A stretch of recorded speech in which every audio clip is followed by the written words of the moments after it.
talking with Annette Kassis about Weinstock. So I'm curious, how many chapters are in your book?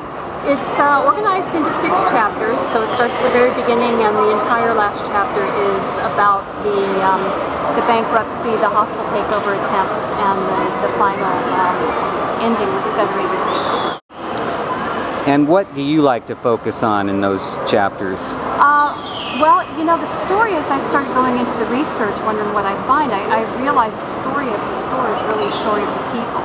So the individual lives of the founders, the employees, some of the things the employees did, what was so important to them, how the store utilized its display space, what creative things they did. So those were some of my favorite things to focus on. What creative things did they do that set them apart? Oh my, the display windows were a big thing for Weinstocks, and sometimes the displays were not static. At one point in the 1920s, a Paramount Pictures actress named Edna Kirby, I believe her name was, lived in the windows for a week.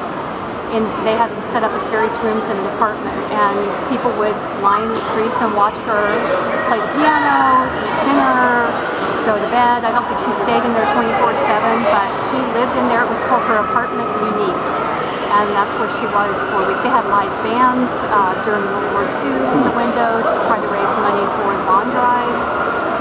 Other demonstrations, live sewing demonstrations, things like that. So they used the windows to great effect. How about Christmas time? Did they do really creative stuff? Yes, Christmas was very huge with them, and there's a wonderful image in the book of the 12th and K Street store wrapped with a gigantic ribbon. Christmas was a very big deal. Santa Claus arrived in Sacramento different ways every year. One year he arrived by submarine, another year by helicopter, by airplane. I mean, they just did amazing things for Christmas. How big was Weinstock's in the public eye? I mean, how successful was it at its peak? And when was its peak? I would say its peak was probably 60s, 70s. When they opened the Sunrise store in, I think it was 1979, that store was mobbed at the opening. It was just mobbed. It was huge. The Downtown Plaza store opened right around the same time. And it was right after that period that things started to turn down, and that had to do with fighting off 2 very difficult hostile takeover attempts. At the same time, there was the first Persian Gulf War, recession following that. It was very hard to climb back out of the hole.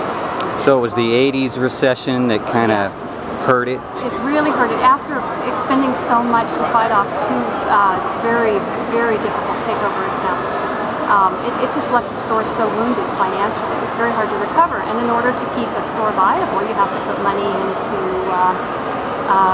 redoing some of the older stores, making sure that you're getting the latest in design and fashion in there. So it was very difficult to climb out of that financial pit. So I see you brought a copy of the book, right? Let's take a look at the cover there. And did you pick that cover? I gave the publisher a selection of 5 or 6 images, and the designer chose that one. That's 12th and K. 12th and K, yeah. That is catty corner from the cathedral, and it's the bottom floor is now the Bank of America. Okay, I know that place. Yeah. I grew up with that, I think. And people I talked to out in the community recently who still work in that building told me that the elevators in the building still have the various departments of the department store listed in there. In fact, one guy said, now I know why the elevator says housewares on it, and I had no idea it was a department store. So if I mention Weinstocks to someone in San Francisco or LA, would they know what I was talking about? They might. There was not a Weinstocks in San Francisco or LA.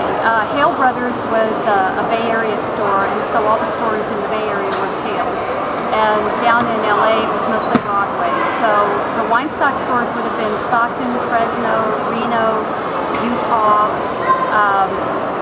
several in the Sacramento area. So that would be its largest recognition yet.